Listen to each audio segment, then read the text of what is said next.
¿Qué tal, familia treintugonera? Entrenadores y entrenadoras. Me encanta esto de los directos. Tercer directo con Dani Blanco. Un regalito por Navidad. Dani, no voy a decir títulos, no voy a decir formaciones, no voy a decir nada de esto. Lo que voy a decir es cómo conocí yo a Dani, ¿vale? Y la autoridad que me generó durante el proceso que estuvimos juntos. Vale, Dani entró en una de las formaciones que tenemos en Train2Go, que es el máster de entrenadores emprendedores digitales, esto de aquí, para, bueno, digitalizar su negocio. Él trabajaba muy presencial y quería, pues, dar ese paso más a lo online. Perfecto. Entró en el máster y, bueno, empezamos a trabajar su avatar, empezamos a trabajar un montón de cosas y me di cuenta, bueno, todos nos dimos cuenta, sus compañeros y yo, que era una auténtica máquina. Es decir, que lo que este tío tenía en la cabeza a nivel de fuerza era una Biblia en movimiento, un tío que se traga todos los papers, bueno, una bestia. Entonces, básicamente, durante ese proceso que duró el máster me generó tanta autoridad que, a pesar de ya tener entrenador, que sabéis que es mi socio, Antón Ruanova, que es trialeta, le dije a Antón, oye, y si metemos a Dani también como entrenador, o sea, como mi entrenador, y así aprendemos los dos. Y dijo, pues para adelante. Y contraté a Dani como mi entrenador. Así que nada, hoy vamos a hablar de fuerza con Dani, a ver si me manda por aquí la invitación. Muy buenas, Antonio Serrat, muy buenas, Juanpi, ¿qué tal? Y vamos a ver si hablamos de esa fuercilla. Venga, Dani, mándame la invitación que todavía no me ha llegado. Y bueno, a partir de ahí yo ya sabía que entrenar la fuerza era algo imprescindible, básico, llámalo como quieras. Pero es que cuando empecé a ver lo que había detrás de todo esto, me reventó la cabeza. Pero no lo voy a contar yo, lo va a contar Dani. Vamos allá. Trans... A ver si le he dado bien. Ese Dani. ¿Qué ¿Cómo tal? estamos? Muy bien. Vale, Encantadísimo de estar oye, por aquí contigo. va sin anestesia. Ya te he hecho la presentación, así que te ataco. La primera. Ya verás Directamente. todas las mentiras que conté sobre ti después cuando veas el replay. Venga, convéncenos. ¿Por qué entrenar la fuerza en deportes de resistencia? ¿Qué dice la ciencia al respecto de esto? ¿Qué dice la ciencia? Bueno, pues lo que nos dice la ciencia son argumentos de peso. Y es que así, para el que le interese simplemente algo tan sencillo como es rendir más en el deporte en el que se supone que está entrenando e invirtiendo su tiempo, ya nos dan muchos datos en deportes de resistencia y sí, en deportes de resistencia, sobre todo en los deportes cíclicos, nos dan datos sobre mejorar el rendimiento en pruebas de distancia o de tiempo en concreto, ¿no? Tanto en distancias de medio fondo y fondo, pero es especialmente relevante en aquellas en las que son más de fondo. ¿Por qué? Pues que principalmente la mayor ventaja asociada es la economía o la eficiencia energética, iba a decir economía de carrera, en el caso de deportes de carrera a pie, pero también una eficiencia energética para deportes de resistencia que no sean de componente de carrera. Con lo cual, esta ventaja pues es sumatoria, es decir, es lineal, en el sentido de que a medida que la prueba es de una exigencia mayor en términos de tiempo o de distancia, pues adquiere más relevancia, porque si nos estamos ahorrando algo en carreras de 5 kilómetros, por ejemplo, pues evidentemente podemos pensar, o no sería un error el pensar que en carreras en las que las distancias se doblan o se triplican, pues es todavía más relevante. Entonces, el ahorro energético es una ventaja. Y esto, David, se aterriza de manera muy clara, pues, por ejemplo, en corredores, en el sentido de que si yo soy capaz de aumentar mi fuerza, digamos, el tope, el techo que tengo de esa fuerza máxima, pues estoy aumentando también la capacidad de que el esfuerzo que empleo en ese deporte mío, en este caso, si por ejemplo hablamos de la carrera, que es principalmente cuando deposito el pie en el suelo, por ejemplo, cuando propulso, es el momento en el que tengo capacidad de poder ejercer fuerza, pues si he aumentado, como decía, ese techo, ese limitante de fuerza máxima, pues ese mismo apoyo va a sobreponer o va a consistir en una necesidad de emplear un porcentaje de fuerza menor que antes, ahora que ese tope ha subido, ¿no? Entonces, esto lo aplicamos, es fácil ver que esto implica un ahorro energético porque representa un porcentaje menor de esa carga que antes me suponía más, tanto, como decía, en aspectos de carrera como en el aplicado al pedal en la bici, con lo cual esto es un factor súper interesante. Y luego hay más, así que si quieres te cuento alguno más, si te interesa. Sí, a ver, ya sé que también reduce las lesiones y todo esto, pero Esto es. ¿cómo convencemos a un entrenador de que esa hora que va a dedicar al gimnasio para su deportista es mejor o va a sacar más rendimiento, como tú decías, que una hora de específico, de trabajo específico? Bueno, pues principalmente porque lo que hemos dicho, si ya nos está dando una claridad demostrada en relación a únicamente incorporar la variable de la fuerza sin tocar nada más de lo que ese deportista ya venía haciendo, pues estamos sumando unos efectos marginales de mejora del rendimiento que ese deportista, especialmente cuanto menos experiencia tiene en el trabajo de fuerza, siempre cuando se haga bien, claro, pues que ese deportista, al no haberlo experimentado antes, ahora tiene un arma extra y tiene mucha más capacidad de sumar, bueno, más leña al fuego, porque le está incorporando algo que no tiene por qué necesariamente fatigarle más, que no le genera mayor volumen de trabajo, porque no estamos hablando de añadir a lo que ya viene haciendo más, sino, es decir, no tiene por qué ser un añadido en tiempo, habría que estudiar qué es todo lo demás que hace el deportista, pero no necesariamente implica invertir más tiempo, porque a lo mejor simplemente invirtiendo en menos tiempo, sacando de la parte específica, que a lo mejor ya es un poco sobrante, porque ese deportista está muy adaptado a ella, pues incluso se ha visto y se ha demostrado que tanto no tocando el resto del trabajo como incluso reduciendo el volumen de esa carga del trabajo específico de resistencia, cuando introducimos esa variable de la fuerza bien hecha y con una serie de parámetros que luego comentaremos, pues mejora el rendimiento. ¿Vale? Y mejora el rendimiento ya no solamente que lo que hablábamos antes, que en una prueba específica pues el tiempo en una crono mejore o que la distancia recorrida en un tiempo dado cuando hacemos un test de tiempo es mejor, sino que es que además en una prueba, un objetivo concreto, tenemos menor capacidad de sentir fatiga, es decir, mayor tolerancia a la fatiga. Tenemos por otro lado también, como decías tú, la importancia de un factor predilecto, quizá el de mayor importancia junto al tema de la carga de volumen de trabajo en prevención de lesiones, ¿vale? Incluso más allá de otras cosas como, por ejemplo, estiramientos, masaje y demás, mucho más efectivo, esto también está demostrado en metaanálisis. Y además el hecho de que si soy capaz de lesionarme menos, ya no solamente que genere el beneficio de estar no sometido a lesiones, sino que también genero el beneficio de estar sumando más, poquito a poco, granito a granito, de cada entreno específico que hago, simplemente por el haberle metido la variable fuerza. Entonces, al no romper esa inercia de sumar estímulos de entrenamiento correctos, mi rendimiento está subiendo. Entonces, eso es muy importante. Doy fe de todo ello en carnes propias. El preguntarte, oye, ¿y este miércoles por qué he hecho mi récord de vatios? Si no estoy haciendo así nada en bici, ¿qué tal? Vale, otro día me haces la entrevista tú a mí, como caso de éxito.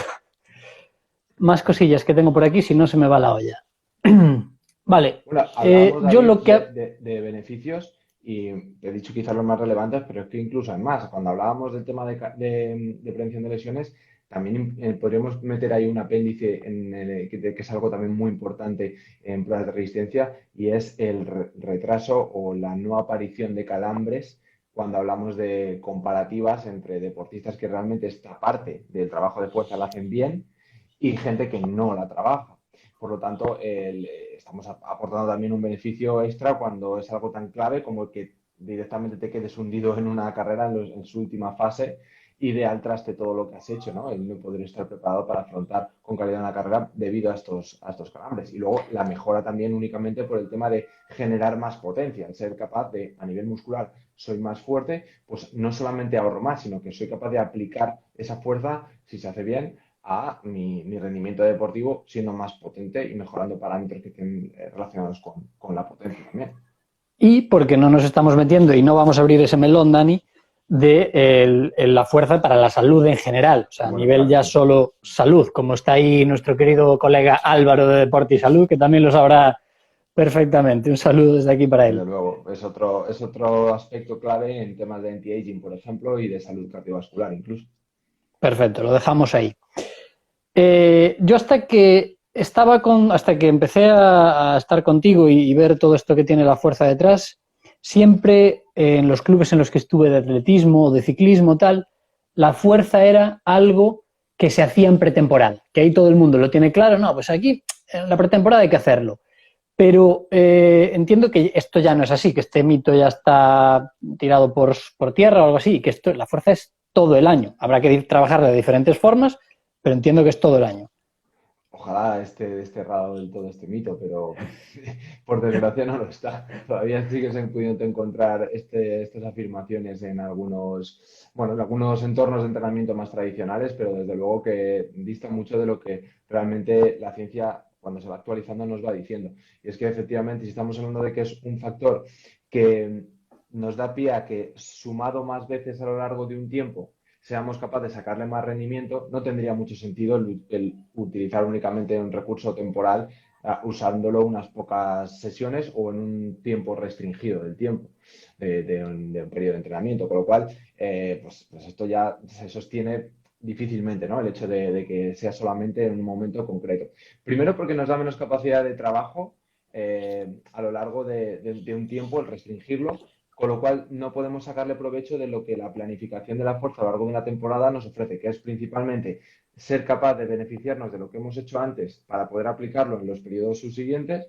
Es decir, si soy capaz de hacer los distintos periodos de fuerza uno tras otro de manera favorable, ya no es que únicamente esté consiguiendo digamos, el beneficio en la salud o en la prevención de lesiones, es que además estoy utilizando una cierta transferencia hacia desde lo que vengo haciendo más general, hacia lo que más se va a parecer a lo que luego me interesa, que es algo que tiene más aplicación directa a mi deporte, ¿no? Entonces le estoy quitando realmente lo más importante, la parte específica, y si me estoy quedando solamente con las primeras etapas, ¿no? Eso por un lado. Y luego que además he hecho de buena manera como decía, esa concatenación de periodos, voy a poder disipar fatiga y disipar, digamos, la parte negativa de la fuerza a medida que soy capaz de, primero, ser más fuerte y estar más preparado para esos entrenamientos de fuerza y segundo, como digo, quitar las capas, digamos, que menos me interesan, pero que a mí en principio son importantes porque son los cimientos, pero ya me desprendo de eso para quedarme con realmente lo que moldea la imagen o el tipo completo de perfil de deportista que luego me va a servir para lo que quiero y es que esa persona compita y rinda cuando tiene que hacerlo, ¿no? Con lo cual es un error, claro. Perfecto. Vale, contigo también ligué el aspecto de core, que a mí me tenía sentido. Sobre todo lo trabajaba algo, un poco, muy poquito, por el tema de la natación, ¿no? Esto me lo enseñó David Castro, el ex triatleta. Si yo estoy más recto y más duro aquí, cuando haga la palada, esto va a salir más hacia adelante. Pero es que esto es para todo, entiendo, para correr, para bicicleta, para prácticamente todo. Entonces, ¿cómo encaja el core en la fuerza? ¿O son cosas distintas? ¿Es lo mismo? ¿Cómo lo percibes tú este tema?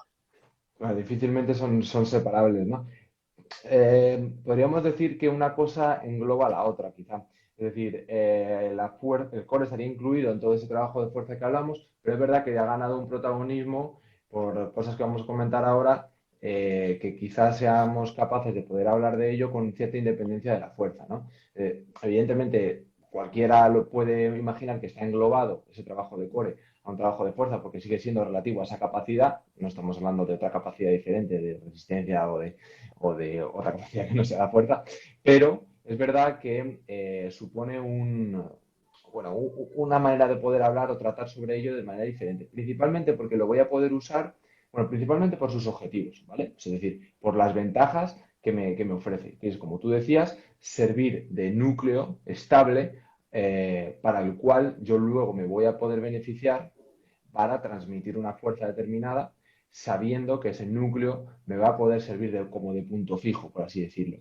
Pero además de esto, también es un núcleo, un centro de transmisión de fuerzas. Es decir, que si está bien gestionado, si está bien armado, me va a servir para que esa fuerza que yo haga se pueda también transmitir pues, de mi cuerpo superior al inferior y viceversa, y también en los hemicuerpos laterales. Y luego al final, como nosotros no vamos siempre hablando del ambiente o del perfil de deportista de resistencia, no únicamente del perfil de un deportista de fuerza, pues siempre vamos a necesitar el rendimiento de fuerza en un gesto motor que va a depender de ese core. Es decir, no es únicamente hacer un levantamiento de fuerza o de pesas. Vamos a tener que gestionar entornos que implican pues cierta variabilidad, gestos coordinativos determinados, con lo cual ya no solamente estamos hablando de levantar unos kilos o de levantar unos vatios en potencia, sino también de gestionar eso a nivel coordinativo con los diferentes movimientos de un gesto que, por ejemplo, en el triatlón, pues fíjate que variado, ¿no?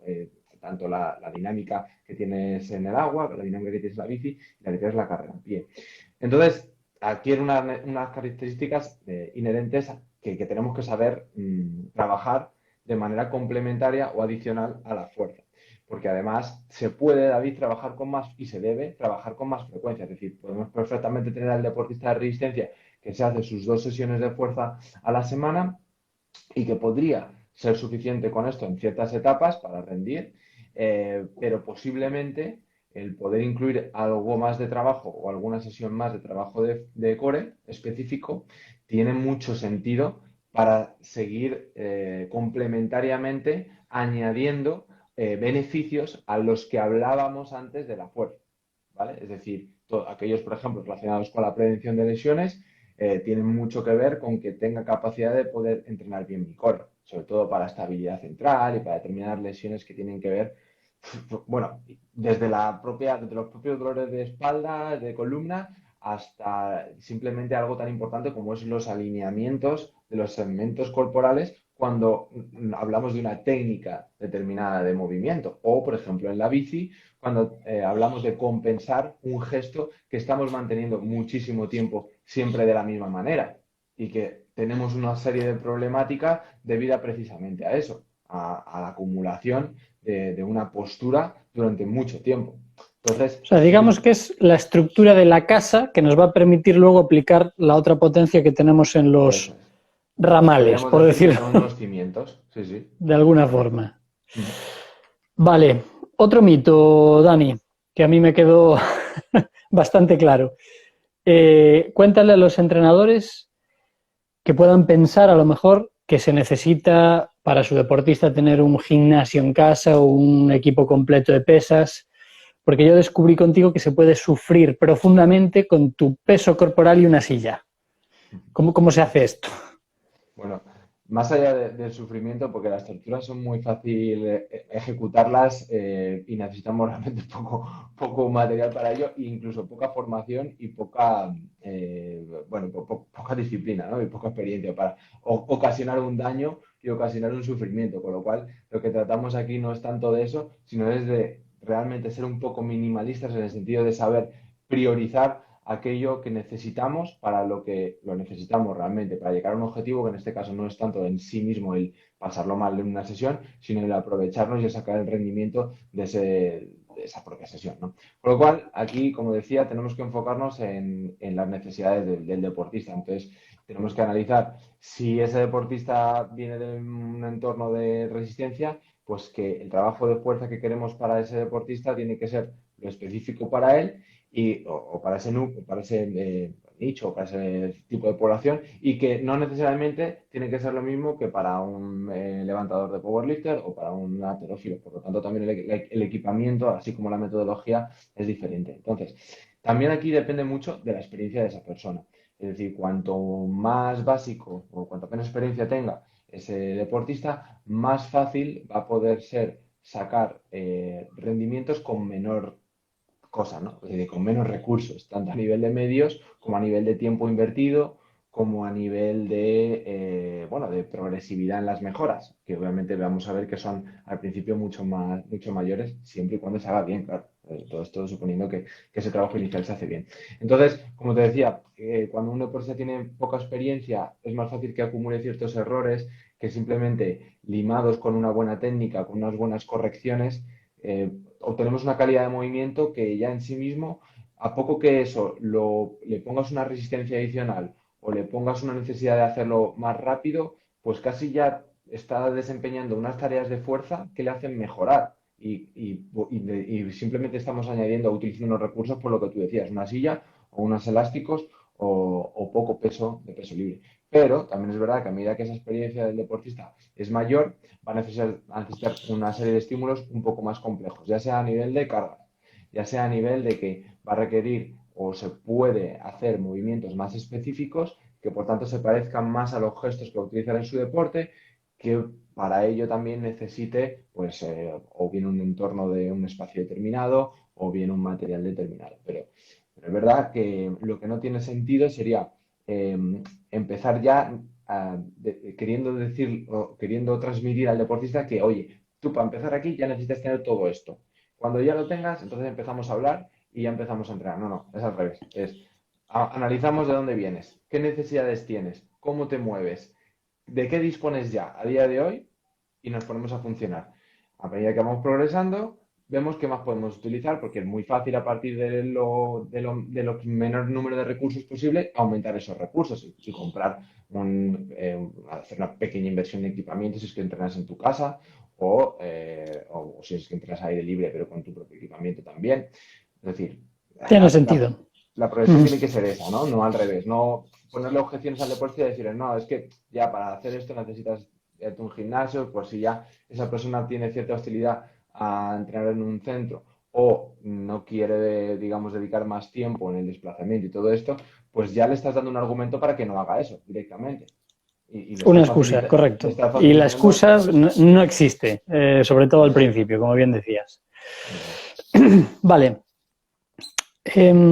Miro para aquí, para la pantalla, porque tengo aquí las preguntas para no salirme del guión. Cuando empezamos a trabajar juntos, Dani, me sorprendía mogollón, porque yo venía de no tener ni idea y de coger bíceps, tríceps, trabajar como el músculo aislado. Y me sorprendió mucho empezar a trabajar contigo, que eran movimientos que implicaban a todo el cuerpo, eran todo ejercicios como muy completos, de arriba abajo. ¿Esto por qué es? ¿Esto es conmigo o esto lo haces con todo el mundo? ¿O por qué esta lógica? Bueno, es verdad que en tu caso, por ejemplo, se cumplía el hecho de que tú eres un deportista principalmente de la modalidad de triatlón, es decir, un deportista de resistencia. Entonces hablamos en un entorno bueno, y que además tienes necesidades de también venir de no haber trabajado esta parte de manera muy pulida, ¿no? O muy específica. Con lo cual, pues volvemos un poco a lo que decía antes. Necesitábamos cumplir con, digamos, un menor número de recursos que ya te hiciesen funcionar y te hiciesen progresar. ¿A qué me refiero con esto? A que lo que más se puede parecer a lo que tú necesitabas, que es necesitabas de fuerza, me refiero, para rendir en triatlón, era sobre todo saber moverte con digamos, lo más importante primero y luego ya lo que es un poquito menos importante en un orden jerárquico, pues lo vamos limando después. ¿Qué quiere decir eso? Pues que no tendría mucho sentido empezar a trabajar músculos muy pequeños o articulaciones simples si no sabemos tener la globalidad o la calidad de movimiento para hacer una sentadilla bien hecha, ¿no? Pero es verdad que sabiendo esto, es decir, para ti, digamos, lo general, lo global, lo multiarticular, era muy importante en un inicio, igual que lo es para cualquier persona que lleva un poco tiempo trabajando la fuerza, pero asimismo, como también te digo esto, ocurre lo siguiente, y es que, y esto no lo has dicho tú, pero sí que lo hemos hecho tú y yo, y es que al mismo tiempo que trabajamos ejercicios multiarticulares o muy globales, también trabajábamos mucho una parte de ejercicios preventivos, complementarios, que justamente no cumplen esta norma, es decir, que son más analíticos, son más de precisión en cuanto a un área corporal más restringida. ¿Por qué? Porque también ocurre lo siguiente cuando tenemos menos experiencia de trabajo de fuerza, y es que no venimos de estar equilibrados en ese sentido. Siempre es más fácil acumular ciertos desequilibrios a la hora de, pues o bien llevar más peso a un lado que al otro del cuerpo, es decir, en los apoyos, o tener ciertas restricciones en movilidad y que esas restricciones no sean simétricas en un lado y en otro del cuerpo. Con lo cual, esto requiere de un factor súper importante y es la evaluación. Una vez que ya evaluamos y vemos que esos desequilibrios se han dado y que son significativos, tenemos que atacarlos, tenemos que impactar sobre ellos para producir un equilibrio. Y al mismo tiempo que vamos generando este equilibrio, vamos trabajando lo otro, la parte complementar, perdón, la parte global, que tú decías antes, con ejercicios, cuando trabajamos la parte puramente de fuerza, pues metemos ejercicios que involucren mayor cantidad de masa muscular porque son los que nos van a poner en marcha de una manera más rápida al principio, son los que de los que nos vamos a poder sacar más partido a todos los efectos, hormonales, fisiológicos, a efectos también de ganar niveles de fuerza. Entonces es importante ambas cosas, no es únicamente el hecho de trabajar ejercicios que impliquen mucha cantidad de cuerpo, que sí, por supuesto que sí, pero en esa parte, digamos, de cimientos que hablábamos antes, es muy importante también utilizar ejercicios en un momento determinado que sean para partes localizadas del cuerpo, porque hay unos desequilibrios asociados, que si no los vemos con un zoom, por así decirlo, solamente analizamos los ejercicios desde una perspectiva más global o desde una perspectiva más aérea, pues no nos llegamos a ellos, no lo Sí, perdemos. no, pero si ahora que lo dices tiene toda la lógica del mundo, pero es que yo me apuesto un brazo sin miedo a perderlo a que hay un montón de gente trabajando músculos pequeñitos con algunas súper descompensaciones en cadenas grandes que en la base, digamos. Pero claro, esto hay que saberlo. Si no lo sabes, pues Y verás también gente ocurre, haciendo serratos aquí oblicuos en un lado tal cuando le falla el, no sé, lo que sea.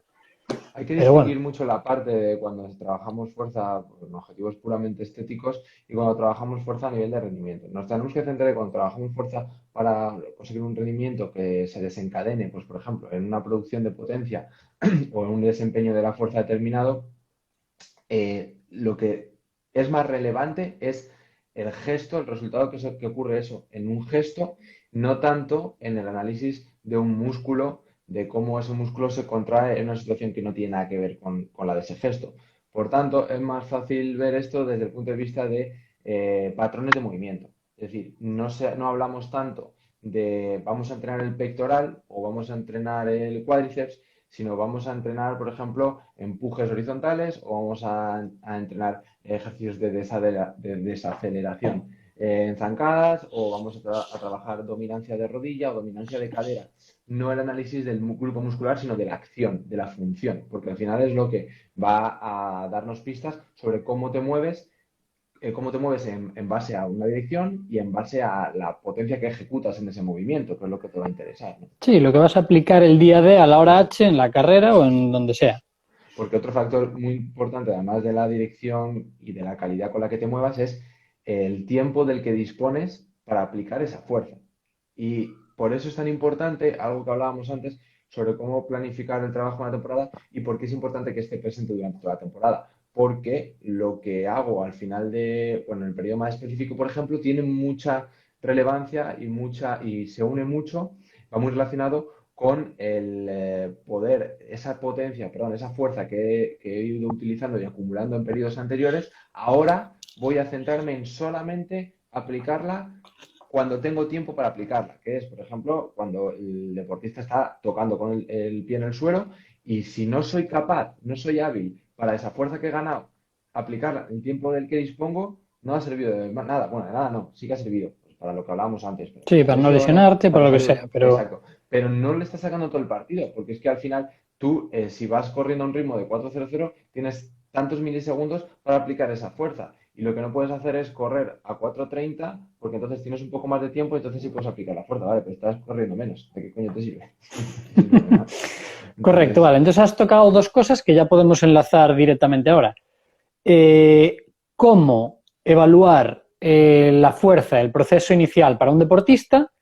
Y luego cómo planificarlo a lo largo de la temporada, cómo encajar la fuerza a lo largo de una temporada de un corredor, por ejemplo, de una maratón para 9 meses, aunque no vayamos a desgranar aquí el plan, pero a grandes bloques. ¿Cómo empezamos y luego cómo lo encajamos? bueno, pues evidentemente el proceso de empezar implica conocer a quién tenemos delante. Entonces, toda la primera parte implicaría utilizar estrategias y herramientas para saber con qué deportista estamos tratando, de dónde viene, qué es lo que ha hecho, cuáles son sus necesidades, ¿no?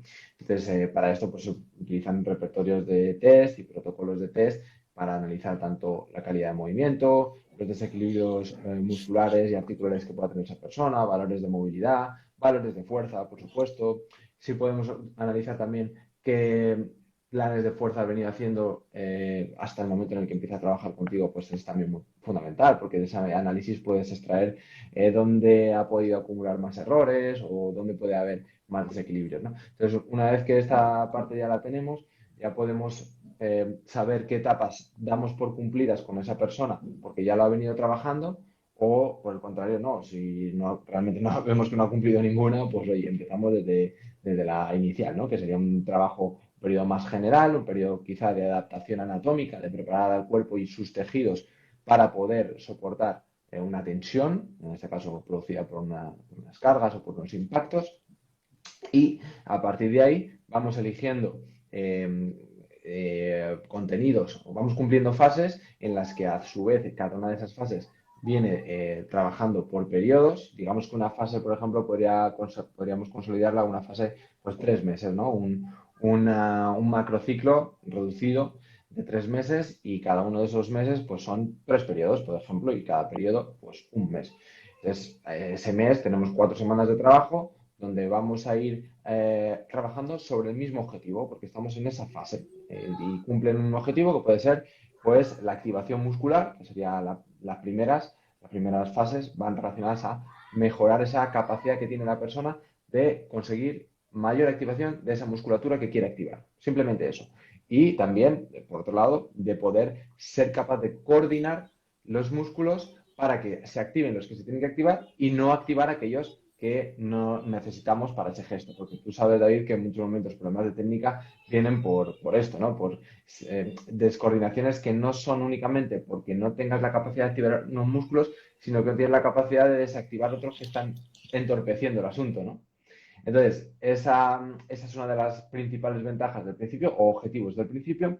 Y después, como te decía, vamos evolucionando en esas fases. Pues la siguiente podría ser generar, ya que he conseguido saber, enseñar al deportista a que sea capaz de activar esos músculos, vamos realmente a potenciar y a desarrollar que su capacidad de desempeño de fuerza sea la máxima.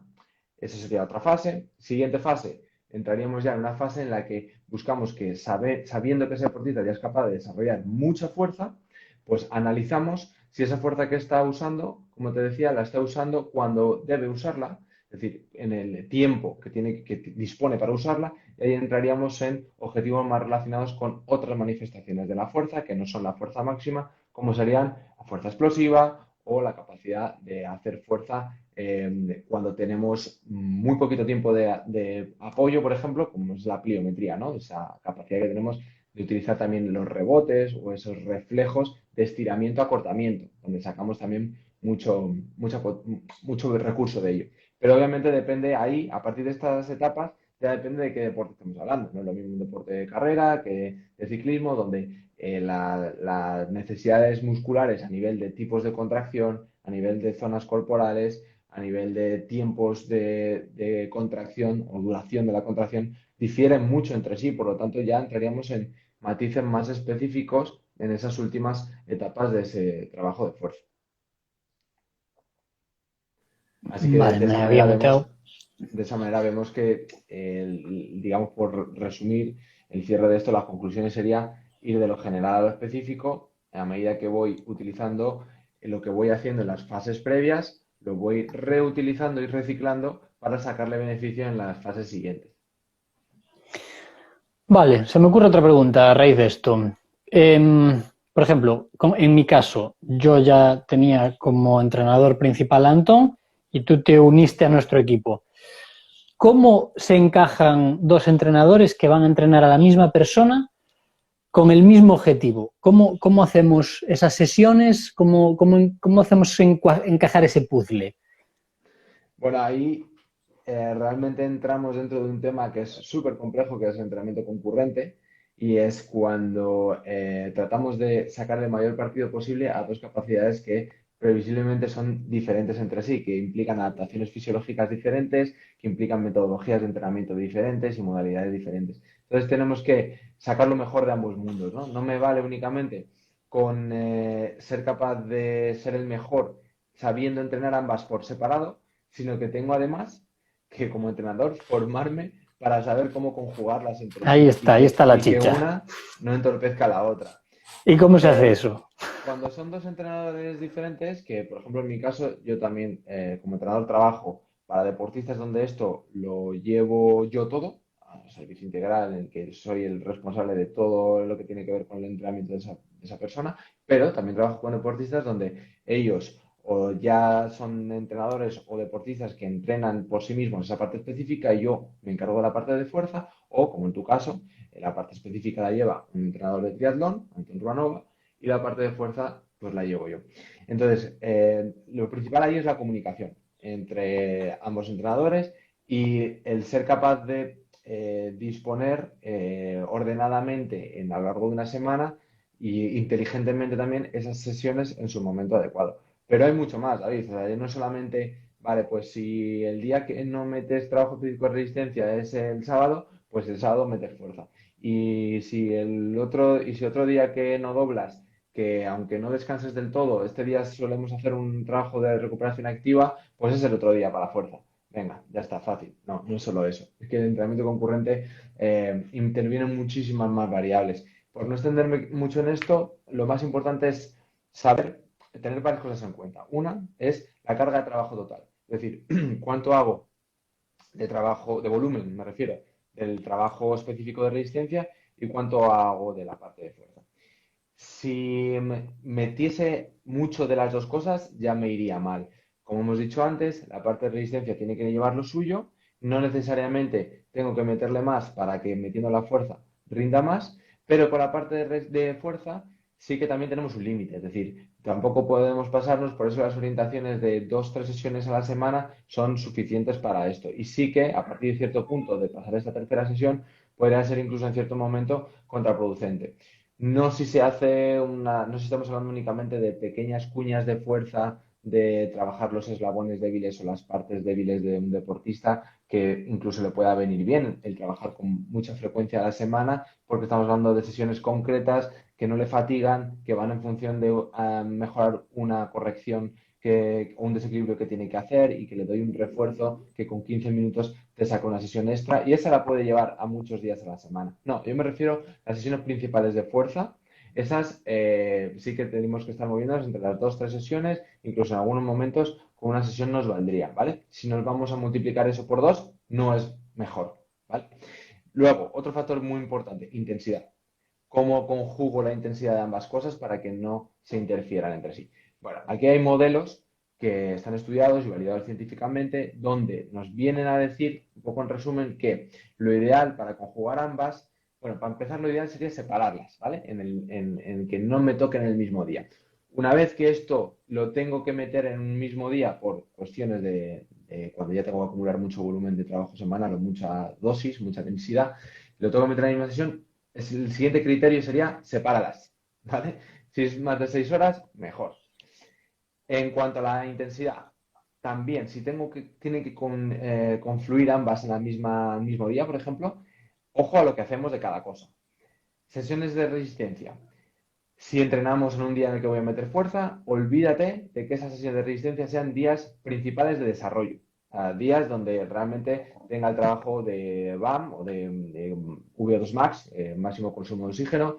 Olvídate de días donde tenga el trabajo de más exigencia y aquellos donde he puesto en mi semana el foco principal de ese trabajo específico. No, ¿vale? Ahí sí que va a ser un impedimento. Con lo cual, serían sobre todo días donde haga trabajo más cerca del umbral aeróbico, por ejemplo. Donde haga un trabajo más cerca del umbral aeróbico, siempre y cuando también no sea el día de mayor volumen de la semana. Porque claro, me puedo decir, vale, pues entonces coloco la tirada larga ahí o el fondo en carretera ahí y lo meto el día de fuerza.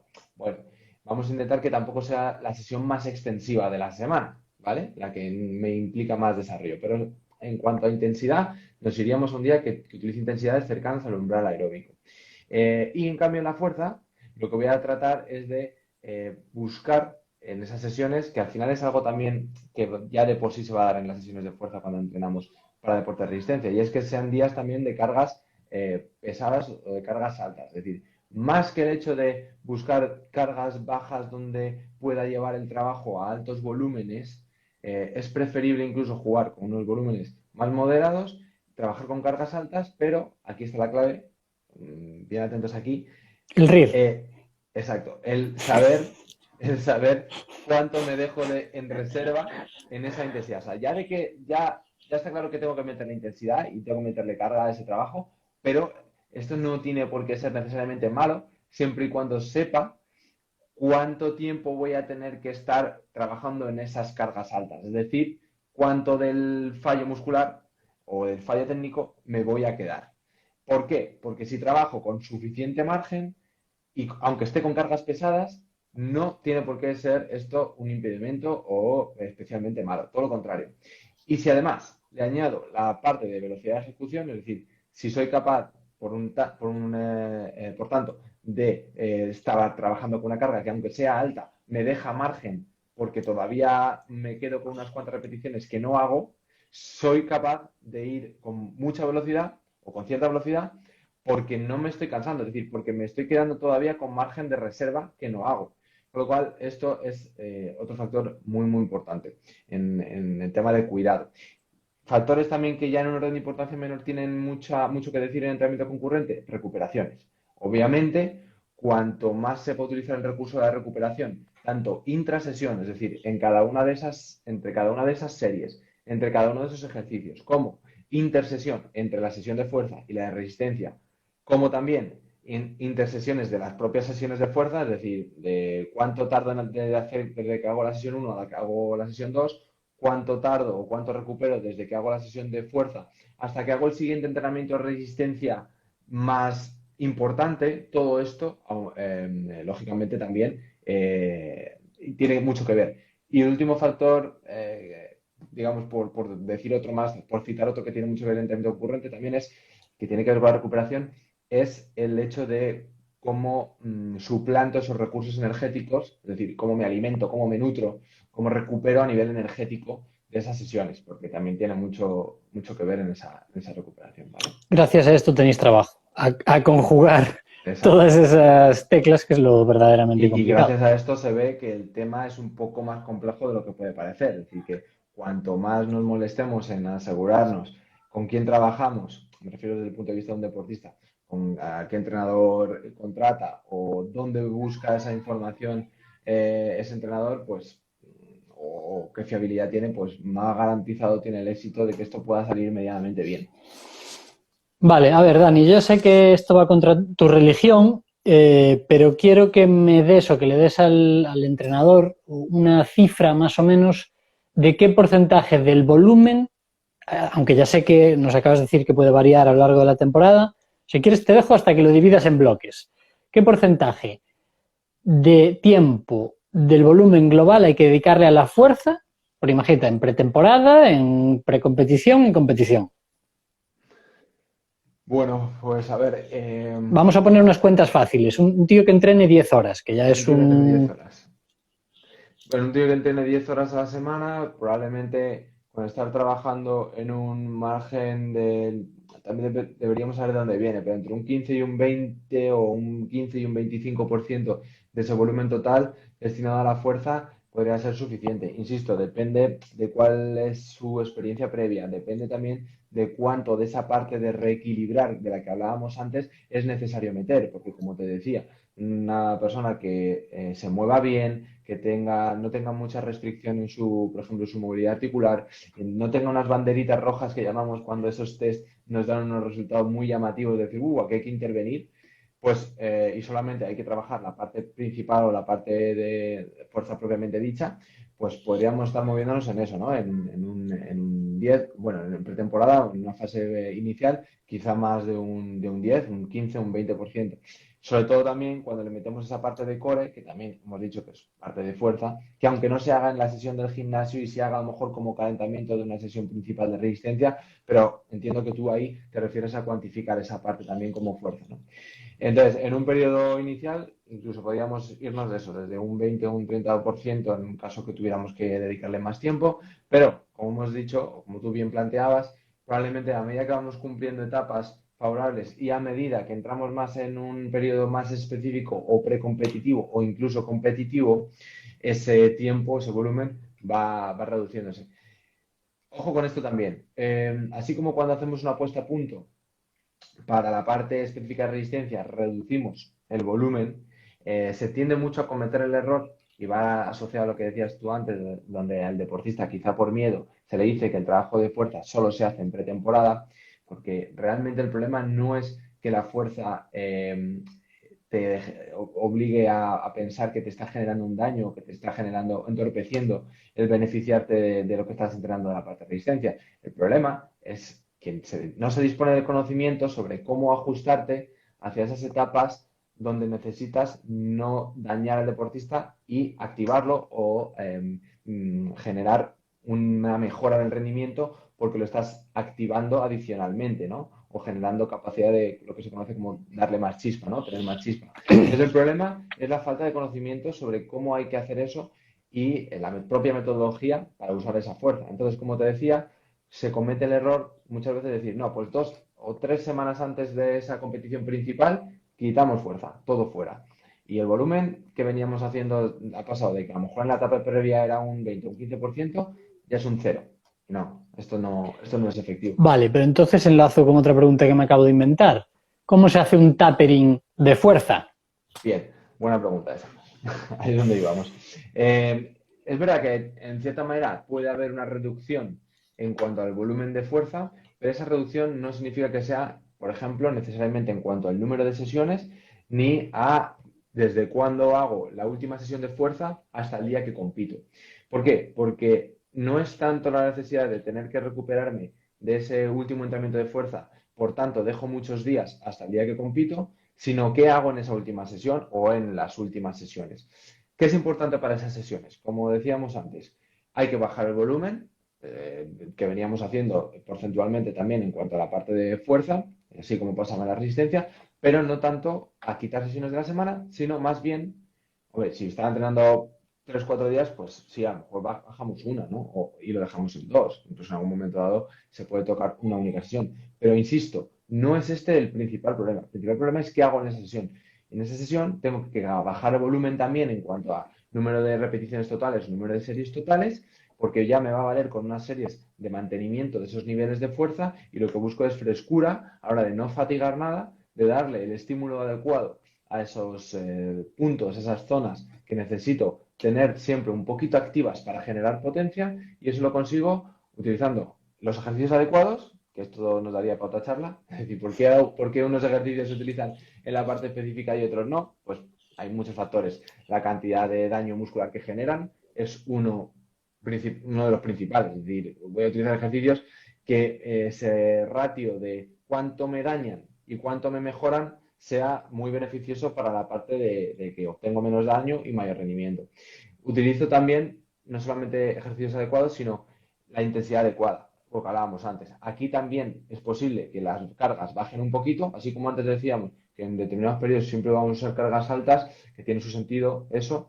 En esta parte se bajan un poquito las cargas, pero no tanto por el hecho de que sean dañinas, sino porque ya como me estoy trabajando los ejercicios que implican mayor velocidad de movimiento y más específicos, realmente esos van asociados también a menor carga, porque son ejercicios donde los picos de potencia no suelen estar más cercanos de la carga más alta, sino de una zona más media, ¿vale?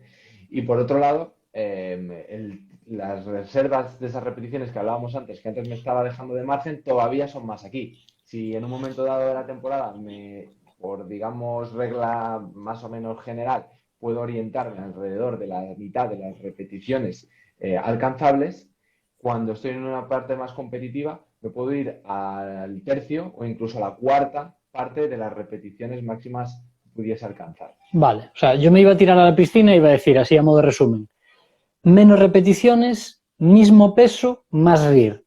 Pero también es, lo que vas a decir, un poco menos de peso. Sí, sí, correcto.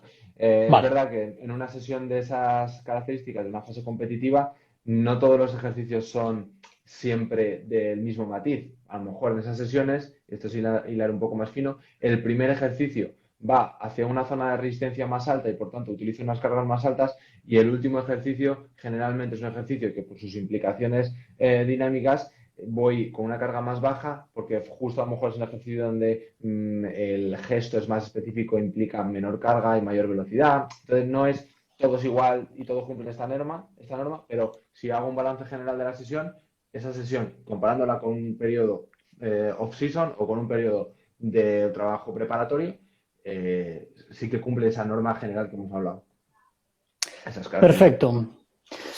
Dani, creo que me ha quedado todo bastante claro. No sé si quieres añadir algo, alguna pregunta que quieras autohacerte a ti Por mismo o que no cierto, haya ahora yo que me dices mencionado. esto, sí. Sí, porque en Instagram, cuando habíamos puesto el anuncio del directo, habían llegado un par de preguntas, entonces no quería dejar la oportunidad Venga, pues dale, sí, de sí. decirlo. Y si Bueno, tienes el nombre de quien la hizo, pues también mejor.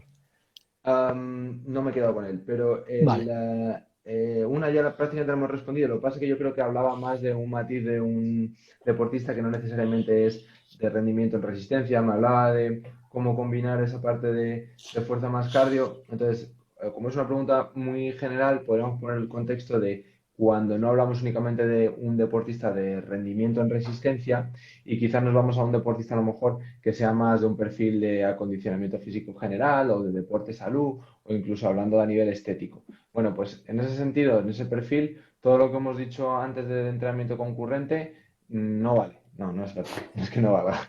Pero es diferente, ¿vale? ¿Por qué? Porque no es diferente. Es diferente porque si antes la prioridad la tenía el entrenamiento de resistencia, ahora la prioridad puede estar más balanceada entre fuerza y resistencia, por lo tanto, los volúmenes son más equilibrados de ambas cosas, pero sí que tenemos que cuidarlo de la misma manera. Es decir, lo que hemos dicho sobre intentar que no coincida en la misma sesión sigue siendo clave para esto, sigue siendo clave la intensidad en la que hago ambas sesiones, es decir, no voy a utilizar el entrenamiento de resistencia más duro de la semana en ese día que hago la fuerza, eso es claramente igual de importante en este tipo de objetivos. Incluso hay otro factor muy interesante aquí, que no hemos hablado antes de él, es las modalidades, qué parte del cuerpo implican trabajar. Me explico. Si es un deportista que la parte de cardio, estamos hablando de que la hace en bici, en ciclismo o en bici estática, pues está utilizando principalmente para esa actividad de resistencia el trabajo del miembro inferior. Pues tiene mucha más capacidad de poder trabajar ese día o cercano a esa sesión, ya sea antes o después, que ese es otro tema también, por cierto, el orden, un ejercicio de fuerza de torso.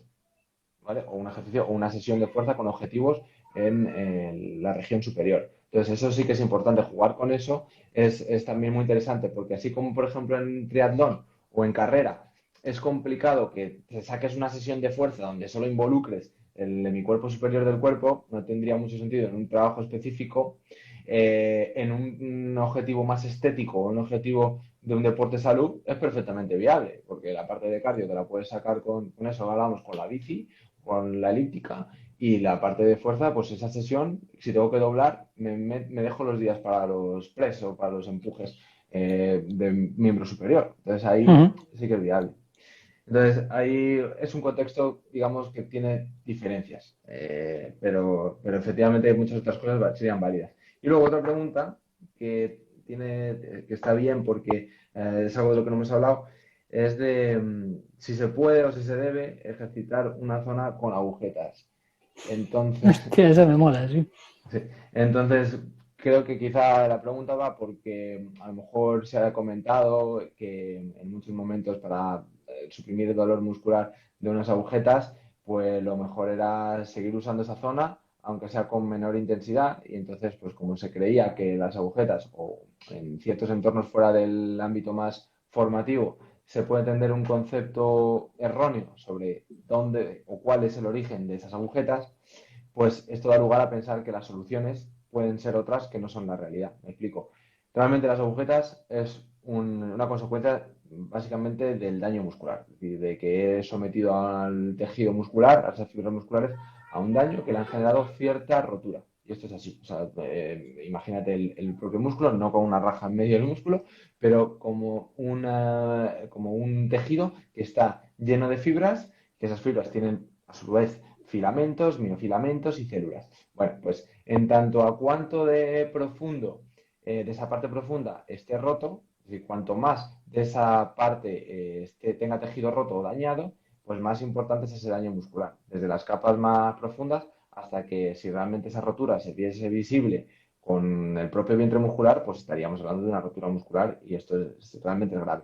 Pero el concepto de agujetas, cuando tenemos esa sensación de dolor muscular retardado, que se llama en inglés, 48 horas después o hasta incluso 72 horas después, pues estamos hablando de eso, de pequeñas roturas musculares. Entonces, no tendría mucho sentido pensar que la mejor idea para esto es seguir forzando al músculo a generar el mismo tipo de contracción que le genera el daño. No tendría mucho sentido. ¿Qué pasa? Que sí que es verdad que la solución tampoco es estar completamente parado. Y de ahí es un poco de ese matiz, de contextualizarlo, es donde está la solución. ¿Por qué? Porque el daño muscular se ha producido cuando el músculo principalmente se le está pidiendo que haga un esfuerzo cuando se está estirando. Aquí es principalmente donde es más susceptible de generar esa rotura o ese daño. Entonces, si yo después, o sea, lo que tengo que evitar una vez que he generado ese daño es que vuelvas a hacer algo que se parezca a eso. Eso para empezar. Es decir, pedirle al músculo que se estire y que además esté haciendo fuerza en ese estiramiento es lo peor que necesita. Si le pido que estire sin que yo esté haciendo fuerza, tampoco parece que tenga mucho sentido, ¿no? Porque al final estás generando también un estiramiento a un tejido que está dañado.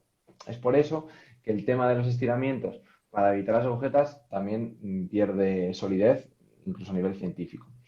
Pero el estar parado del todo, pues quizá no está haciendo efectivo la capacidad que tenemos de nutrir al músculo con esos productos beneficiosos a nivel de a nivel de evitar todos esos productos de desecho que se generan para, digamos, reparar el músculo, pues si yo no favorezco que ese músculo se nutra y que le lleguen todos esos componentes que hacen que, por un lado, los productos de desecho se vayan y lo que sí que me interesa de que pueda aportar ese tejido para que se te genere tejido nuevo no le llega tampoco, pues esto también es un problema. Con lo cual, todas aquellas terapias que puedan ser beneficiosas para que me llegue más riego, más capilarización, más oxígeno al músculo, que se lleve productos de desecho que están saliendo por esa construcción, por esa reparación del tejido dañado y que además, pues mira, me nutra con los ladrillitos de los que se forman los músculos, que son principalmente aminoácidos,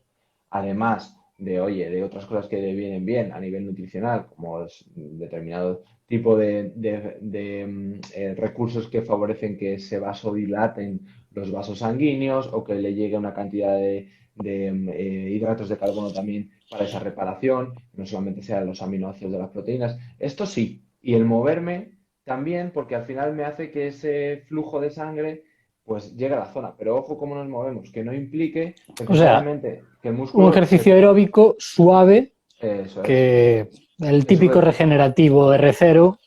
exacto, eso es. Y si puede ser también, o sea, no necesariamente tiene que ser de la misma zona que está dañada, podría ser, depende también del grado de rotura.